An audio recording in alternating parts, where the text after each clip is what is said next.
We got boxing. We got some boxing. Canelo versus Charlo tomorrow night. They had the weigh-in. I know everybody's ecstatic to watch some boxing. I know I am. I forgot to reach out to Josh about I forgot. Sorry, Josh. I apologize. I know he's probably eating dinner, and we'll figure out that later, and that happens. And so Charlo came in. What did he come in? They both came in at the same weight, which is magnifico for both these men. They came in at 167.4. Charlo came in debut in super middleweight title. Canelo came in the exact same weight, which is so, wow. They're both 33. All the card fighters scheduled to box, weighed in behind closed doors Friday morning. There'll be official weigh-in. Reporters are not permitted to cover the official weigh-in, which was held in a room at MGM Grand. 2:30, so it just happened. The weigh-in, congrats on that. To be at T-Mobile Arena, the fight. Charlo's 35-1-1 with 19 KOs. And Dr. Bumbles has joined us. Charlo, he's undisputed 154-pound champion, has not officially weighed more than 155 3/4 for a professional fight, so he's going to be 9, and that's 9 pounds weighing in, which means he'll weigh even more for the fight. Guadalajara's Alvarez, 59-2-2 with 39 KOs, will compete at the super middleweight limit of 168 for the 8th time since December 2019. He has won world titles in 4 classes, 7-0 fights contested at the super middleweight maximum of 168, including 4 knockouts. He'll defend his IBF, WBA, WBC, and WBO super middleweight titles against, well, they got that Charlo. Yeah, got that a little wrong right there. Charlo can become just the second male boxer during the 4-belt era to attain undisputed champion status in 2 divisions. Terrence Bud Crawford, the undisputed welterweight champion, previously fully unified the IBF, WBA, WBC, and WBA titles in the 140-pound division. Alvarez is a 4-1 favorite to beat Charlo. 16-month layoff. I forgot that Charlo hasn't fought in that long. 16 months? It's a long time, dude. 2 fractures in his left hand that he suffered during his sparring sessions a few days before last Christmas. Okay, so Jesus Ramos, 20-0 with 16 KOs, is gonna fight Erickson Lubin, 25-2, 18 KOs, junior middleweights, and then your Dennis Ugas, 27-5, 12 KOs against Santiago de Cuba. Wait, I'm sorry. Ugas is from, Josh has joined us. So Santiago de Cuba from Cuba is fighting Mario Barrios for the WBC interim welterweight title. And then there's some other fights. I don't know. Josh, I don't know if Bumbles watches fighting, but I don't know, who do you like, Josh?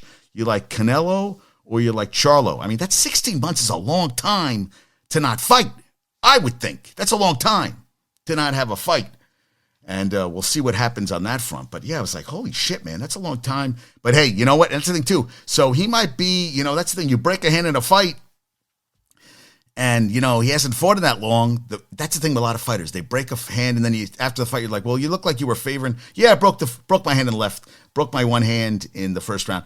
And Shevchenko in the Grasso fight, she did the same thing. Going to be an awesome fight, going to ride with Canelo. I mean, they're both 33. Canelo's the more active fighter. I guess we're going to see what happens with that. Time will tell. I don't know what just happened. All right. Yeah. And, okay. I am going to go for Charlo. I don't really give a shit. You know what? I just want a good fight. I always want a good fight. I don't care about either fighter. I think the 16 months is going to hurt Charlo. I can't believe Alvarez he's going to be a big, I would think it'd be a pro Mexico crowd in Vegas for the fight. And we'll see what happens, right? Time will tell on that front. Yes, and I just saw this today. So the Mets-Marlins, they postponed the game 2-1 in the top of the 9th, and it all got screwed up early in the week because they had a soccer match at Citi Field, which I guess destroyed the field. They couldn't get the field up to snuff for the game, so they had to postpone a game. Then all the rainouts, and the Marlins need the games because it could affect the wild card, so they could end up playing. They intend to bring the Marlins back to New York on Monday, resume Thursday game, which was suspended Thursday night's final, suspended 2 outs in the top of the ninth. Miami led. The rain delay lasted more than 3 hours before action was called off. Yeah, that's crazy. And Tuesday night's series opener was postponed due to unplayable field conditions, prompting New York owner Stephen Cohen to apologize to Miami and its fans. Marlin officials were furious, as they should be. The Athletic previously reported, yeah, you know what, Bumbles? Why are they always a circus show? Well, I'll tell you. You know what? The Mets will have another circus show this Sunday night. And tickets are now going up in price because of Taylor Swift. But yeah, why are the Mets and Jets always a circus show? And there's a guy who was talking, Robbie Sabo was talking. There's a guy who's on Twitter, and he posts all this stuff. He's a Jet guy, podcast stuff, all, going through, dissecting plays. And I feel like it's the same shit over and over and over again. Like it never ends.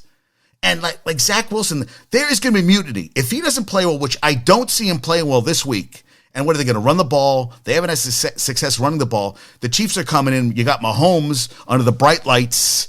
It could get ugly Sunday night. And then, if the offense isn't scoring, the defense is playing, keeping them in the game. And Bumble said on Sunday, you think the Jets got 14 points? I mean, your defense gives up 13 points in a game. That should be enough to get a win. That should be enough. And to give up they held them scoreless in the second half. That should be enough. You have enough opportunities. And your quarterback that sucks. I mean, nothing good comes out of that. I mean, I guess we're going to see. And Gabe Kapler, 3 games before the end of the season, 70-81, the GM fires him. What the how do you fire a coach with 3 games left in the regular season? Why? What's the point? You're really trying to, is it a pissing contest? Now, 2021, he's the new Ground Chuck. Hey, you know what the thing about Ground Chuck is? Chuck Knox won games. Salah hasn't done shit. No, he's the ground, no. I mean, we'd hope so. And also, they were running the ball with success. The Jets, no. What on Sunday, what was it? It was, the 2 guys ran, 20 rushes for 36 yards? I mean, come on. I mean, Dalvin Cook, I would think would get even less carry. Let Michael Carter get some carries and put Jeremy Ruckert. Let's get him in a game, Jeremy Ruckert. Get in some plays. I mean, they keep saying they want to get him to a game they don't get him into. And someone showed a play during the game. Oh, he's new ground suck. Okay, so maybe he's Robert Saleh's new ground suck. But there was a play in the game where I remember Garrett Wilson caught a ball and Randall Cobb did not make any blocking, where they said Lazard. I mean, Randall Cobb, they brought him in because he's, Aaron Rodgers' boy. He's one of his boys, and he has not played well. And they said that he should get in. And McCall Hardman, what happened? McCall Hardman was making explosive plays with the Chiefs. I keep forgetting he has a shitty quarterback. He's not getting any balls. Alan Lazard should be getting more balls. And, they should have a quarterback that can get the fucking ball to their wide receivers. Amen to that. Yeah, that's happening anytime soon. Come on. Really? Yeah. So I guess we're going to see what happens. Yeah, so they had unplayable conditions Wednesday to make up for the contest. Yeah. Well, they had a soccer match. That's why. The ordeal affected the team's pitching plans and its fight for a postseason spot. Yeah, that's crazy. And 3 hours they play the game, and they're going to have to finish it. We'll see what happens. The Marlins open a 3-game series in Pittsburgh tonight, while New York's game against Philly was already canceled. And did you see Angel Hernandez? There was no check swing last night by oh man, what the? And I was talking to Lenker about this by shit. Who's the guy in the Phillies? Who's their $300 million man? Yeah, we were talking. Yeah, Bryce Harper, and Hernandez playing third. Flings him out, and Harper went crazy. He threw his helmet into the stands, and he signed it for the kid. But it was a bullshit call. How is Angel Hernandez still calling baseball games? How's he still calling goddamn baseball games? How is that possible? Yeah. Mets always a gimmick. Play golf at Citi Field, amateur hour. Yeah, okay. Yeah, you're tired of them. Are you getting tired of the Jets? Because I'll tell you, if they blow it again this season, I mean, they're saying he comes back. Yeah, Angel Hernandez, all that, I saw that. And then last night, Amon-Ra St. Brown scored a touchdown, and somebody poured a beer on his helmet, which does nothing. But when he jumped into the stands, you know what? It is the Lambeau Leap. And LaFleur said we stunk. We basically played like shit. And Jordan Love was running for his life.